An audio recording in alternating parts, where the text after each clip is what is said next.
What I'm going to show today is Faker. First, I would like to thank AIOS, Dr. Partha, uh, and Shweta for having included me in this. Thank you So, so what I'll be talking about today is on a phacotrabeculectomy. I have no financial invest and I used an improbable suture. Well, the first thing what we need to know is to choose the right patient. Like Dr. Preeti Nath was saying that small palpebral fissures are big risks for any glaucoma surgery. Glaucoma surgery is a surgery which we have to do, not something which we want to do. So let's start with this 66-year-old lady who had a best corrected visual acuity of 6.9 and 6 in the right eye and 6 by 7.5 and 6 in the left eye. She had a RAPD in the right eye and her anterior chamber was shallow with an immature cataract. She had had YAG peripheral iridotomies done. And post PIs, her intraocular pressure was 26 on 3 medications. She had scattered Sinicare all around and advanced cupping with a zero point 0.8 to zero point 0.9 and an inferior notch in the left eye. These were her fields, and based on this, we decided to plan a cataract and a glaucoma surgery in the right eye. So, well, this is how the eye was. So, when you start doing a cataract or a glaucoma surgery in a phacotrabeculectomy, you want to make slightly smaller excesses. This is because when you make a larger excess over here, there is a chance if the anterior chamber shallows that your lens can come into the anterior chamber and you could get a pupillary capture. Then the conjunctival opening, well, this was the right eye. I like to open it in an L-shaped pattern a little towards the right side so that you have enough space to do more glaucoma surgeries rather than take the 12 o'clock. Prefer to start on one side of the eye. Like everyone said, you need minimal cautery and then you place your mitomycin C merceil sponge. So you don't want to keep this at one place, but zero point 0.2 milligrams, you want to keep it. You want to keep it mobile at all times. You want to push it posteriorly, push it to the side, and don't touch the conjunctival edges. So we use around zero point 0.2 and at times zero point 0.4 for around a minute. After that, a thorough wash with around 10 to 15 ml of normal saline and in a jet. So you use a cannula and use it rather than just removing the cannula, because it's like when you're using a cannula, you're giving localized jets while washing it. Your scleral tunnel incision is similar to a phacotrab. It's around 1.5 millimeters posterior to your limbus, and it's either a straight and not or an inverted, a mildly inverted frown.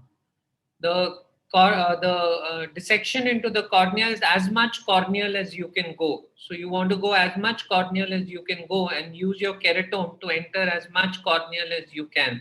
Now, cornea is an avascular tissue, so you would not expect any fibrosis or closure of the ostium to occur if you're making your ostium as anterior. So the phacotrab is the phaco was quite similar. Only you want to use loose low settings. This is because when you have already an already compromised nerve, you wouldn't want more fluctuations, raised pressures to cause a further AION and further fall in vision. So when you place the lens, I like to have the haptics in the direction of the ostium so as to give it some sort of a support. And this is the main thing. Now, using a Descemet sponge, you make an ostium. So the ostium is again as much anterior. I like to make it in a sort of a funnel shape. That is two bites in the inner cornea and then one. The second one will be depending on if I lift the flap, I can see the edge of the ostium and the iris. So once I can see that the iris has come out from there, I know that I'm at finished. I've made 4 punches there. After which, after pilocarpine insertion, do a PI. Then wash it, inject saline from the side to see that you have a good flow of fluid through the ostium. Then comes the closure. So the first closure is with a 10 monofilament nylon. where you do the normal 3-2-3-1-1 throw and bury it below the scleral flap. So you want to again rotate it and bury it so that there is a slight space between the scleral flap and the bed.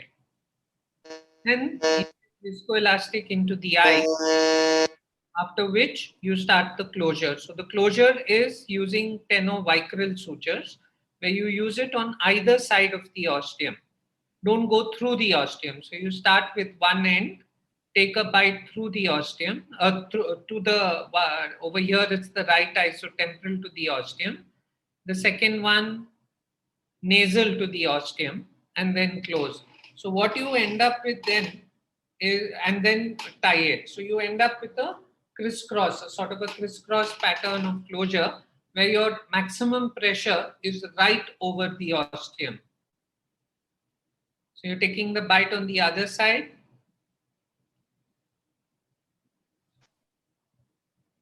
And then close it. So this is again a 3-1-1 bite, and you would want to keep the knot towards the outside. You wouldn't want to bury the knot. These are quite sharp and they could puncture through the conjunctiva, causing a leak. So you would, the other help would be by keeping it out, is that's where your conjunctiva is going to go, and these get absorbed by WBC, so you will get more inflammation along the conjunctival edge.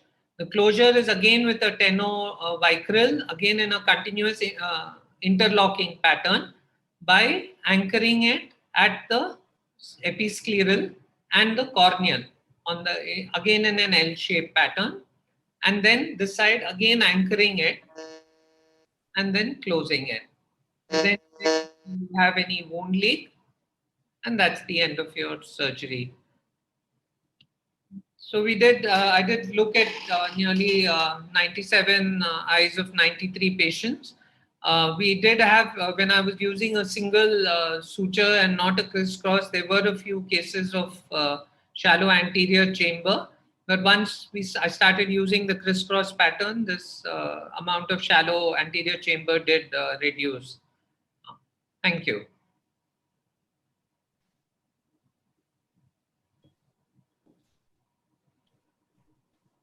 Thank you, sir. Indeed, it was a wonderful presentation and very beautifully done. And it just revised our days in Nethralaya when we were there. So, sir, there is a question do you recommend in all the cases to be done this absorbable sutures, or there is any particular case selection for these sutures? I do it in all my phaco traps. And if I feel the pressure is starting to rise a little, I teach the patient massage. And sir, is there any IOP reduction difference between if we take a proper releasable or we go for this vital crisscross absorbable sutures? Any difference? Again, depends. Now, when you're taking a release, a normal releasable suture, you're taking a bite through the ostium. So that acts as a scaffold for fibrosis. So when there's nothing which is going through your ostium, and your flap is very tight. So in the early postoperative period, you will see that the pressures are well maintained. It takes a week to 2 weeks for this to lose its tensile strength, and you will see that the phlegm starts getting a little bit. But then you will see that your conjunctiva, fibrosis, everything is upward. Your conjunctiva, demos get absorbed well, and you hardly find them in summer class appointment. Okay, sir. So, Aditya, sir, are you there, sir? Yeah. We would like to hear your experience, sir, regarding this particular suture, sir. Excellent surgery, sir. And this is like something which should be done only by experienced surgeons. This is not recommended for beginners. You have to know your surgery, how much fluid is going out. Yes. Yeah. Once you master your releasables and you know when you release this much you're going to get out. So you have to know that your ostium is absolutely right and this is what will happen. This is like magic, those who can do it. So in 3-4 weeks, automatically it opens up and the bleb increases. But that is only after you master the surgical techniques one should try, I guess. Not for beginners. Yes, definitely, for sure, sir. That is the bottom line, I think, for this kind of usage of sutures. You can use it even afterwards, Aditya. The Hmm? suture is, so if you feel that your leakage is more, you can leave some viscoat inside. Yes. Taking your conjunctival sutures, if you feel the leak is more, you can take a bite through the ostium there. Yes. No, what I was saying, because a lot of people, if they are seeing some new surgeons, they should not try this initially in the initial days. I would Once say- you master, yeah, that's what I was mentioning. Not for the people in the panel. This is for like the audience at large. If somebody is watching it. That is. And sir, what is the Aditya sir? What is the experience? Can we manipulate the bleb in the same way what we do in the normal releasable, like manipulation of the blebs, like massage or any 5FU injections in the post? Massage can be given. Yeah, massage definitely, like sir has said, if the bleb is not increasing, you give a little massage. So that is what is done. And 5FU, if bleb, you see the signs of scarring and all, 5FU can be given injectable. So that's your ostium should be patent. Yes. Conjunctival fibrosis where it will help. Okay, and so 5FUs can be given the way we give during our routine practice glaucoma surgeries. Yes. Okay, so thank you, sir.